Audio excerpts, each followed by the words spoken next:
Can't we break it somehow? Oh, these people are not going to switch their minds. 5 of them have already changed their minds. There's no reason why they can't be persuaded to do it again. Oh, Just by using logic. logic, holy cow. Now you listen to this man. You want my opinion? But I say we should just quit. What the hell are you talking about? Listen, all these people inside, all of us are in some kind of a mission or something. I'm telling you, let's get into the courtroom and declare a hung jury. What do you want me to do, huh? Break my head over scum like that? That's the most ridiculous thing I ever heard, huh? You took an oath in the courtroom. You can't just quit. Why not? It's dishonest. Why don't you go and say you're not guilty? Oh, look, I voted guilty because I think he's guilty. But now you don't care what happens? Oh, no, why should I? Alright, let's stop this. We're not going to get anywhere. I just gave my opinion. I know. Oh, and I suppose you don't think much of it, huh? No, I don't. Oh, we'd like to get going in here again. Gentlemen, if you don't mind. Did you look at that guy? A hung jury doesn't mean anything. They would just have to start the trial with another jury. That's not what we're here for. Hung jury is what you're going to get. Look, would you please waste your time and all that shit. Listen, people, I'm telling you, we are going nowhere here. I'm ready to walk into the courtroom right now and declare a hung jury. Come on, who is with me? Yeah, let's take it in. I don't think the court will accept the hung jury. We haven't been here very long. Let's find it out, huh? I'm not in favor of this. Come on, listen. We are hung here. Nobody's going to change their minds. Let's just take it in. You still don't think there's any room for reasonable doubt? No, I don't. Pardon me, maybe you don't fully understand the term reasonable doubt. What do you mean I don't understand, huh? Why you talk to me like that? I'm telling you guys like these. They come running from their countries and before they can take a big breath, they're taking me out from this one, huh? The arrogance of the guy. Hey, you're calling me arrogant because you wasn't born here? But I'm calling you arrogant because you were. How's that? Please, it doesn't matter. Now listen, buddy. Nobody tells me what words I understand and what I don't. Especially him. And if he does that again, I'm gonna knock his goddamn Middle European head off, huh? Now let's hold the hearing down. You're wasting time here. Can't we stick to the subject? I'd like to go over something. An important point for the prosecution was the fact that the boy, after he claimed he was at the movies during the hours the killing took place, couldn't name the pictures he saw the stars who appeared in them. This gentleman has repeated that point in here several times. That's correct. It was the only alibi that the boy offered, and he himself couldn't back it up with any details at all. Putting yourself in the boy's place, do you think you'll be able to remember details after an upsetting experience such as being struck in the face by your father? I think so. If there were any special details to remember.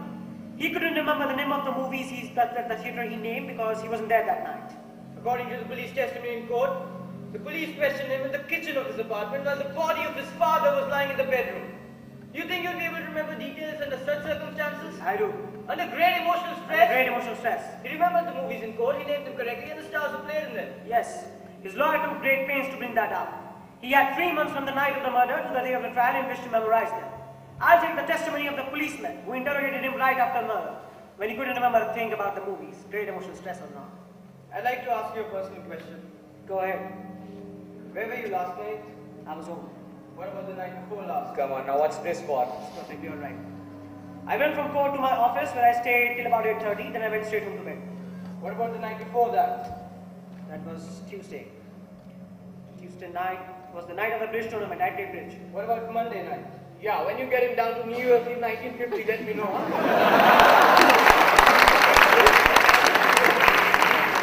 Monday night. Monday night. Monday night, my wife and I went to the movies. What did you see? The Scarlet Circle. It's a very clever whodunit. What was the second feature? I'll tell you in a minute. The Remarkable Mrs. something. Mrs. Bainbridge. No, Bainbridge. The Remarkable Mrs. Bainbridge. Excuse me, I saw that too. It's called The Amazing Mrs. Bainbridge. The Amazing Mrs. Bainbridge. I think that's right. Who was in the Amazing Mrs. Bainbridge? Barbara Long. She's a dark, very pretty girl. But a lame, something like that. Who else? Well, I'd never heard of them before. It was a fairly inexpensive second feature with unknown. And you weren't under an emotional strain, were you? No, I wasn't. I think the point is. What big point, huh? I think it is a big point. What, just because this man can't remember some two-bit movie stuff, I think the kid was at the movies, huh? No, but it indicates that no one can prove he wasn't. He might have been at the movies and forgotten what he saw. It's possible. If it's perfectly normal for this gentleman to forget a few details, then it's perfectly normal for the boy. Being accused of murder isn't necessarily supposed to give him an infallible memory. Listen, you can talk till your tongue is dragging on the floor. The boy is guilty, period. Who's got those cockroaches? They're all gone, my friend. Look, does anybody know what time is it? Yeah, it's 5 to 6. Man, look at it rain, huh? There goes your ball game. Say, could I see that knife for a second, please? Oh, well, we are still tied up 6 to 6. Who's got a suggestion? I do. Let's get some dinner. Give it another hour. Let's wait till 7. Excuse me. There's something I'd like to say. It's been bothering me a little, and as long as we're stuck. There was this whole business about the stab wound and how it was made. The downward angle of it, you know. Now don't tell me we are gonna start with that. They went over it and over it. I know they did, but I don't go along with it. I mean, the boy is 5 feet 7 inches. His father's 6'2". That's a difference of 7 inches. It's a very awkward thing to stab someone right into the chest who's more than half a foot taller than you are. Come on, now give me that. You're not gonna be convinced till I show this to you. So I'm going to do this only once. Look at it, huh? Somebody get up.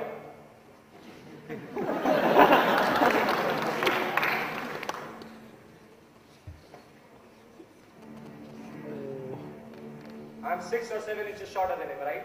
Maybe a little more. Okay, maybe a little more. Hey, what's the matter with you? Calm down. Nobody's hurt, right? Nobody's hurt. Look, there's your angle. Down and in. That's how I'd stab a taller man in the chest, and that's how it was done. Now go ahead and tell me I'm wrong.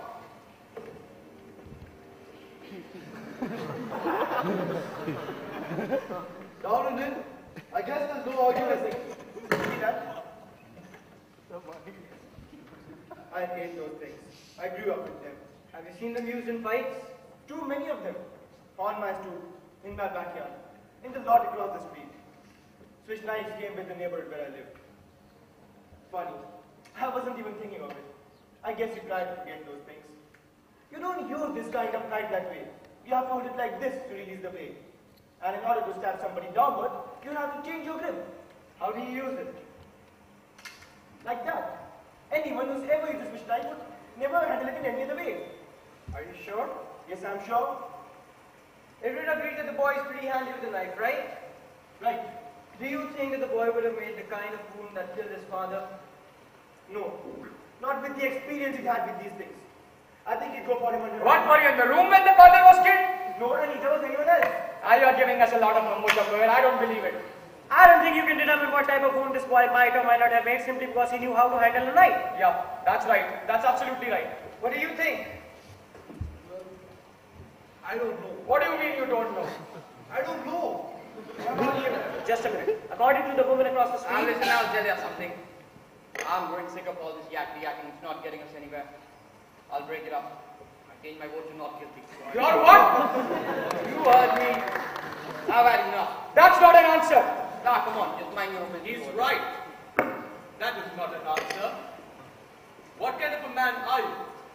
You sat there and voted guilty like everyone else because there are some baseball tickets burning a hole in your pocket, and now you change your vote to not guilty because you say you're sick of all the talking here? Now listen, you have no right to play like this with a man's life. It's a terrible and ugly thing to do. Don't you care about what happens to You can't talk to me like that. I can talk like that to you. If you want to vote not guilty, then do so because you're convinced the man is not guilty, not because you've had enough. And if you think he's guilty, then vote that way. Don't you have the guts to know? Now wait a minute, you cannot. Guilty or not guilty? Told you I'm not guilty. Why? God damn you, I don't have to explain myself to you. You do have to. Say it. Why? I don't think guilty. I'd like to call for another vote. All right, gentlemen, there's another vote call for. How about take this? I guess the education is to find out who's voting not guilty. Right. All those voting not guilty, raise your hand. 1, 2, 3, 4, 5, 6, 7, 8, 9.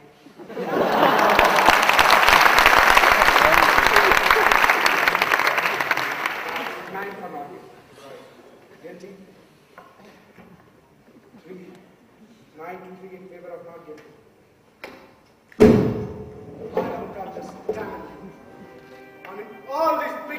points you keep bringing up, they don't mean nothing.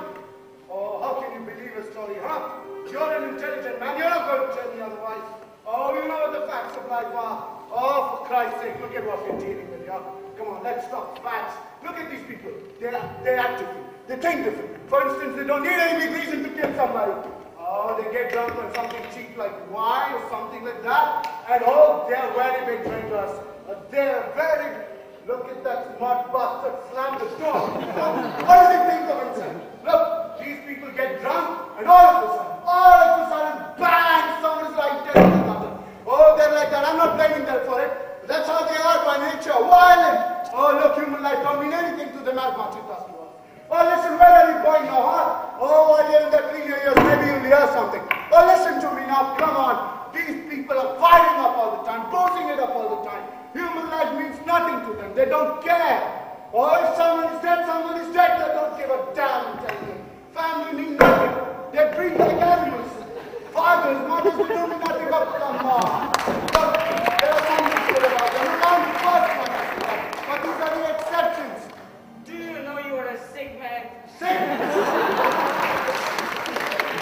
Why don't you just sit down? Oh, you old son of a bitch. Look at him kill Vedant this guy. Oh, listen. Oh, look at him like, oh, how dare you call me. Oh, listen, I'm speaking my piece and you have to listen. But maybe we just quiet it down. Oh, what the hell, quiet down?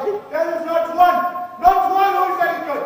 Not even you hear that. Not one of them who is any good. Let me lay it out for you, little bastards. Oh, you at the window. What are you so goddamn smart about, huh? This kid on trial. Their time is multiplied 5 times as fast as well. That's the statistic.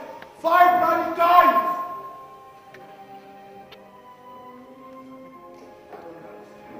These people are violent. They hate us. They want to destroy us. Oh, don't look at me like that. Don't you know we're living in dangerous times? Oh, for God's sake. I'm telling you, let's get to them before they get to us.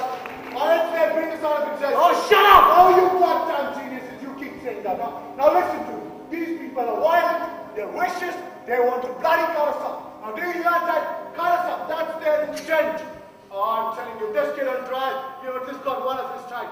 Let's get to them before they get to us. Come on. Oh, I don't give a damn about the law. Why should I? They don't. I'm telling you now. I want to know where to stop on this! Oh, how would you like me to get your bloody head for you, lady? Sit down and don't open your filthy mouth again!